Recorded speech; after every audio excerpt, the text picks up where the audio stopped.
Welcome to day 11 of the 12 days of Agent 2. And today we're taking you under the hood. Well, because every single time we launch or we go on a webinar, they always ask us, is it just Claude under the hood? So I decided to get the one man that built it all, our co-founder and CPTO, Anshul. Hey there. So is it Claude under the hood? We use all the models, right? We use Claude, we use Geminis, we use GPTs, we use them all. But an agent is way more than a model. If you just put Claude in a loop, you get a particular kind of experience that is not really agentic. And agents and harnesses matter. If you put Claude inside the Cowork harness, inside the Claude Code harness, inside the Claude Web harness, you get different results out of the agent. The amount of intelligence, the amount of creativity you get out of a model depends very much on sort of the body you put it in. And the body you put it in, that's the agent, and that's the thing we build. And when we build this, we look at the capability of every model and try and put it all together in a cohesive body shape that makes that magical agentic experience happen. That's really interesting, Anshul. And I just wanted to talk about what our bet largely is, and that is to go more domain specific rather than stay in the general intelligence lane. Yes.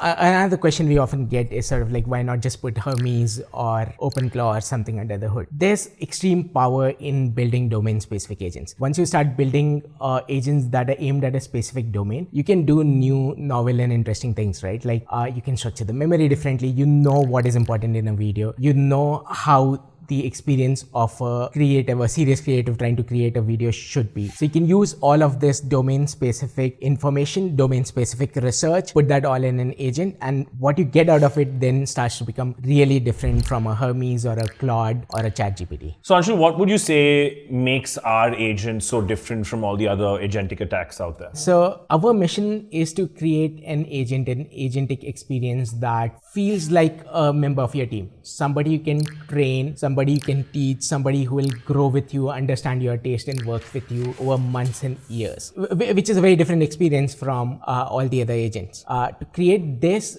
there's a few things that go into this. First is that we look at all the models as sort of parts of the brain. To create a holistic brain, we need to put a lot of domain specific intelligence and memory into the agent. This is where close collaboration with you and your team and all the creatives at Invideo goes a long way. Like all our engineers and creatives sit together, they collaborate a lot. There's so much creative research on the capabilities of the models that is done at Invideo that gets fed into the agent that comes into play. Also, basically everything in this era of AI, it gets outdated in 5 weeks. Any research you do is outdated in 5 weeks. So this is sort of like a continuous dance of research by the creative teams, by the engineering teams that is continuously collated and put into this agent. When we put all of that together in a harness, something magical sort of starts to happen, right? And with the agent, we are starting to feel like that magic is starting to come alive. Oh, absolutely. I mean, I can't wait to go back and finish the projects I'm working on because honestly, I've never experienced this sort of speed or intelligence before. Building frontier agents is hard. One of the things that just happened the other day is there's this benchmark called ArcAGI, and GPT ran their model against it with their own harness and tripled their scores. So I think at this point, it's kind of very obvious, at least to everyone at Invideo, that harnesses are a separate layer of intelligence. Right? There's true intelligence unlock to be had from how a model is used, not just how a model is pre-trained or post-trained. Right?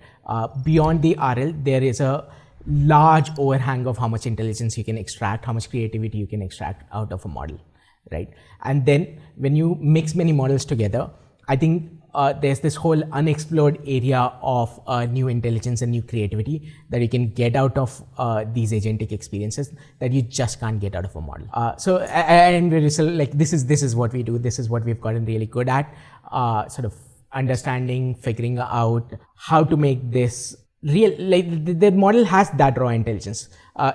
Without the right harness, it's not able to express it. Right? And with the right harness, we can create this sort of magical experience that goes across use cases, allows every kind of video creative work to happen in the manner the creative wants to do it. Yeah, I think this was it. I mean, the next time we launch something, I'm expecting other questions to come about and no longer the same question that we keep hearing. And that was day 11, guys. See you tomorrow on day 12. We have something really interesting to talk to you about then.